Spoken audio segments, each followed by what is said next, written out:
Bonjour à tous et à toutes. Mon projet vidéo portera sur le tennis adapté. Dans cette vidéo, nous allons traiter de différentes pathologies. Pour commencer, Yann, un jeune souffrant d'obésité voulant jouer au tennis pour son plaisir.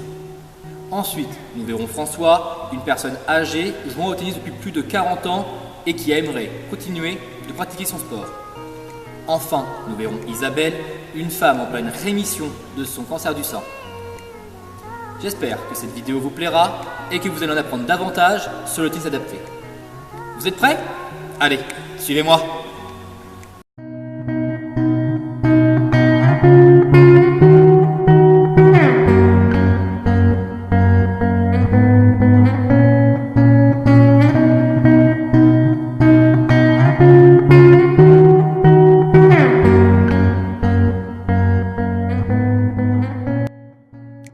Yann, le jeune souffrant d'obésité, va commencer l'exercice.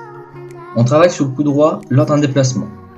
Les premiers lancers de balles que je vais effectuer ne vont pas être très compliqués au début, pour que Yann et François soient échauffés et ainsi produire des coups de meilleure qualité.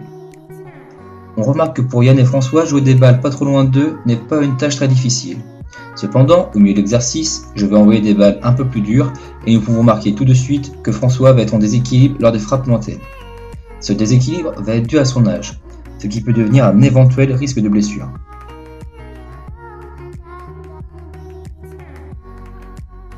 Pour Yann, un déplacement de 2 à 3 mètres sur le côté n'est pas vraiment dur à faire sur des balles dites neutres, donc des balles qui vont être envoyées au panier.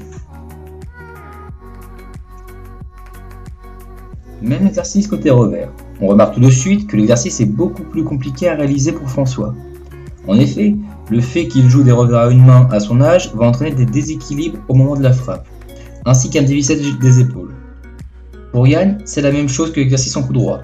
Il ne ressent pas de réelle difficulté à jouer sur des balles dites neutres, même en bout de course.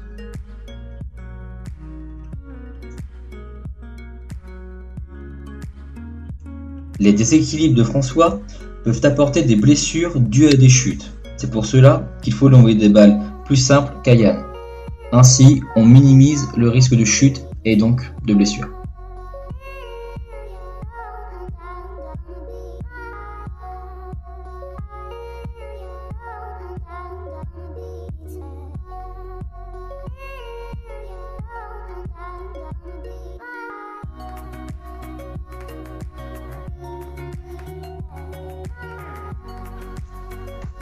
Maintenant, nous allons passer à un exercice en volley-volley coopératif.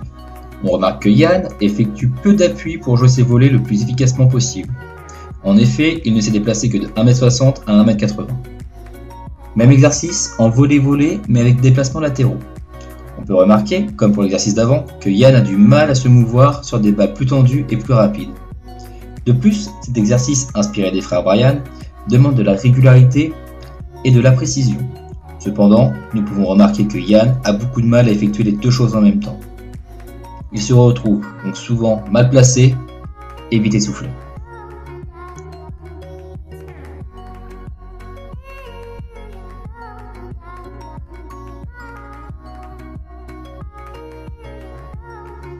Pour le service, on remarque que l'obésité de Yann ne lui pose pas de problème. Cependant, l'âge de François va lui faire défaut au service avec des déséquilibres après la frappe, ce qui peut vite devenir dangereux pour celui qui sert à côté. En effet, tout comme au fond du court, François va avoir de gros déséquilibres après la frappe, comme nous pouvons le voir sur l'image. Avec une personne âgée, on va donc privilégier un travail de régularité et de précision au service, sans puissance.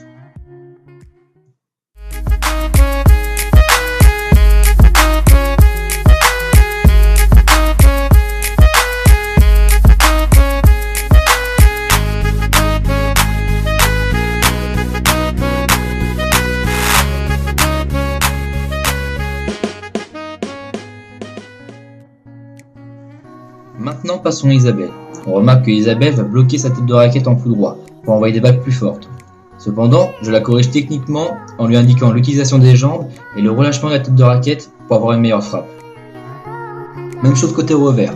Nous pouvons remarquer des erreurs techniques avec notamment un placement beaucoup trop près de la balle et une fin de geste bloquée en revers. Voici un exercice type pour le tennis adapté. Je vais envoyer des balles faciles à Isabelle au niveau des plots qui sont placés dans son terrain et dans un ordre bien précis. Ainsi, elle pourra se concentrer sur sa technique pour jouer ses coups de façon optimale. Je vais donc attendre chaque frappe qu'elle se replace correctement pour lui envoyer la balle suivante. Cet exercice peut être réutilisé pour le tennis pour les valides avec une plus haute intensité, mais il peut également être utilisé avec des déficients mentaux, des déficients respiratoires ou encore des déficients moteurs. Mettons en parallèle Isabelle et Yann en volley-volley. On remarque qu'Isabelle va faire plus d'appui pour jouer ses volleys. Cela peut s'expliquer par la difficulté de Yann à gérer des balles à haute intensité.